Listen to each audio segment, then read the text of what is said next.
Governments have invested considerable resources to improve public safety since the terror attack on September 11, 2001.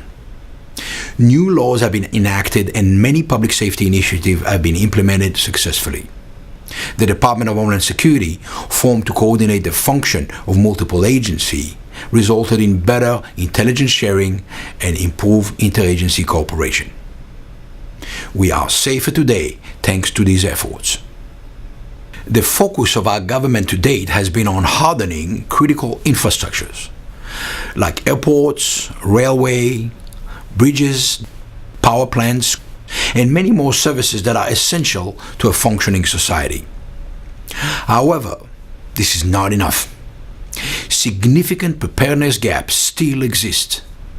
Societal resiliency depends on much more than critical infrastructures. Natural disasters, civil unrest, and terror attacks have shown that response capability and plans can be quickly overwhelmed and recovery can be very slow. Carefully orchestrated public emergency drills and tabletop exercises are often deemed a success. Everyone required to participate in those drills is well prepared and participants show up on time. In reality, it is possible that as much as half of the workforce may not show up to work following a disaster. Those that will report to work will only do so if they know that their family is safe. This lack of preparedness affects survivability and is a critical national vulnerability that must be addressed promptly. The White House recognizes these preparedness gaps in Presidential Policy Directive No. 8.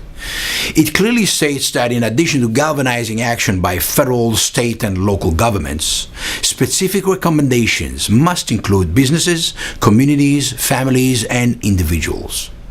The Secretary of Homeland Security, Janet Napolitano, said that real security requires the engagement of our entire society, with government, law enforcement, the private sector, and the public all playing their respective roles.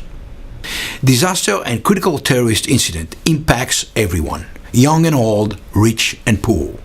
We all share a common goal: sustainable resiliency. But sustainable resiliency cannot be implemented by government mandate alone. In times of peril, it is the social infrastructure that drives civility and order, determines public morale and resolve, and facilitates access to local resources. The solution is self-evident. We must improve our self-reliance by hardening the social infrastructure. A resilient social infrastructure is built on the foundation of preparedness at the individual level and begins with every family, church, school, and local business. To date, very limited investment have been made in family preparedness, and investments so far have been top-down.